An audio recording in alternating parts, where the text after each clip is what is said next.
I just want to say how honored I am to be able to have him as well as everyone else here. So, Eduardo.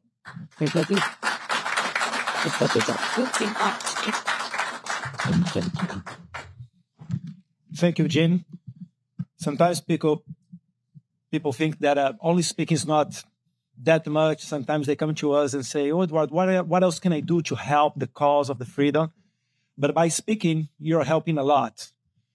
I was talking with my friend Alan dos Santos here before coming here, and I think it's the first moment that I see Alexandre de Moraes in the corner receiving a lot of critics all around the world. I never saw he in this situation. And for the first time, I saw him going to the Senate. Imagine someone like him that thinks they're even maybe bigger than God, have to call the senators and go to the Senate asking for a meeting to make sure that no one is going to push forward the impeachment. This is a lot to him, trust me. This is a lot to him. But it shows that we can have hope.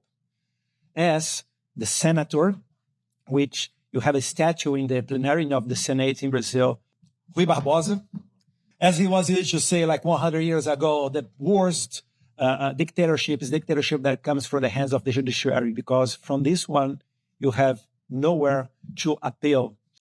And now we are here in the United States because we do believe that the voice coming from here, you can make pressure to try to bring back our democracy, our true democracy, not only by the narratives that they say. It will have a cost. As we all know, Ludmila Lins Grillo, I saw your video and you said very, very well about that. If Alexandre de Moraes was smart enough, he would study history, and he should know that all the dictatorships, when they are going to the end, the first one to fall is the one that is on the front line of the dictatorship. So I don't think that Alexandre de Moraes is the smartest one in this game. I think that he's only the one that is punching, and he's the only one that do not have a heart and sending ladies of 71 years old for 14 years in jail, just like he did a couple of weeks ago. And this is not brave. This is not courage. This is disgusting. This is unfair. This is something that, as a man, I do not respect him as a man, because I change places and I put myself instead of the places of these people. And if I would be Alexandre de Moraes, Dr. Dallagnol, I would never convict a lady of 71 years old that cannot barely throw a rock and treat a lady like that as a terrorist.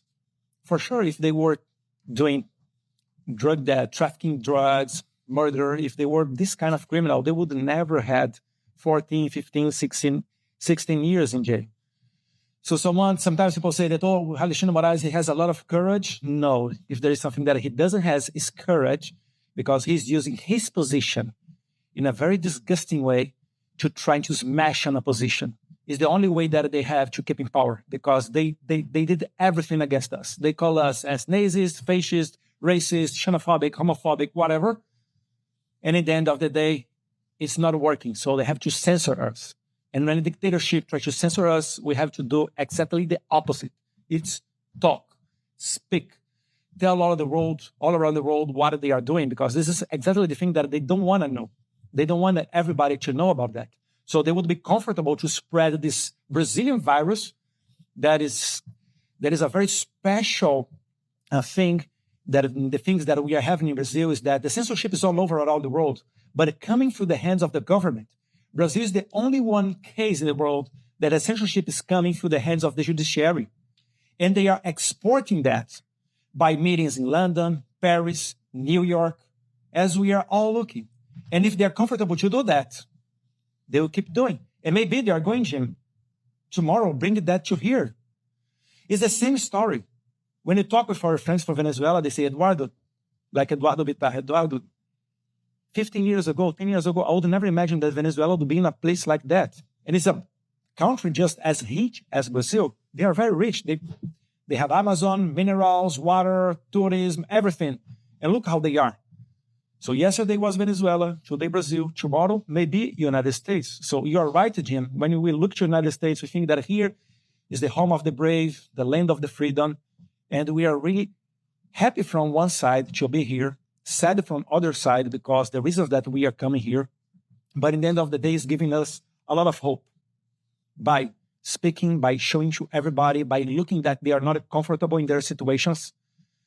Doesn't matter if they are creating narratives to take our passports, because after we visit here, Mr.